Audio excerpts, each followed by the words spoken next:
I'm on Team Kill Edward!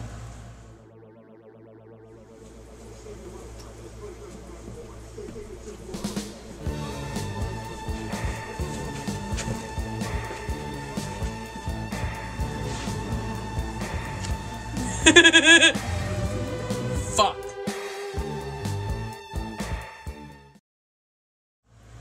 Director David Slade brings us his third edition of Twilight with Eclipse after the success of the first two. This time Bella, played by Kristen Stewart, has been proposed by her vampire lover Edward, played by Robert Pattinson. But there's going to be a vampire battle between the regular vampires and the newly bitten vampires, aka the newborns, led by the newly acquainted Bryce Dallas Howard as Victoria.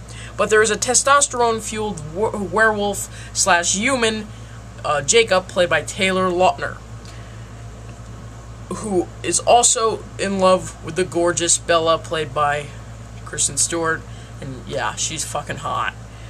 Now, I actually really liked the first film, which I would give an 8 out of 10, and the second film was just dull and uninteresting, which I would give a 3 out of 10, but this film was a pretty big improvement on the last one. But for half of the film, I honestly didn't care what was going on. It felt so repetitive. Bella loves Edward, then questions herself. Bella loves Jacob, then questions herself, then loves Edward again.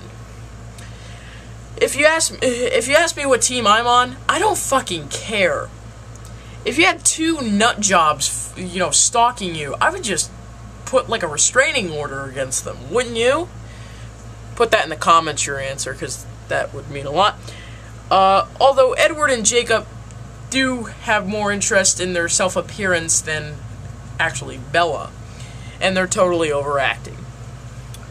Anyway, I thought the film had some interesting scenes, especially the fight scenes and some scenes where it was actually picking fun at itself, which I think David Slade actually brought that idea up, because I think he made fun of Twilight before making it, but there was not enough of those scenes, especially the ones where they're poking fun at itself.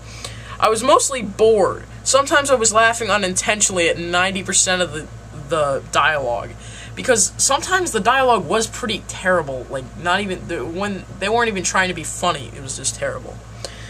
But the direction by Slade was breathtaking. I thought the cinematography was awesome, to be honest. As for the performances, Pattinson is as smug as ever as Edward. God, Stewart gives a way better performance than she did in the last two films, but not better than her marvelous performance in The Runaways as Joan Jett. Lautner gets the funniest lines and is just as smug as Edward. And as for the talented actors such as Jackson Rathbone, Billy Burke, and Anna Kendrick, they are totally underused.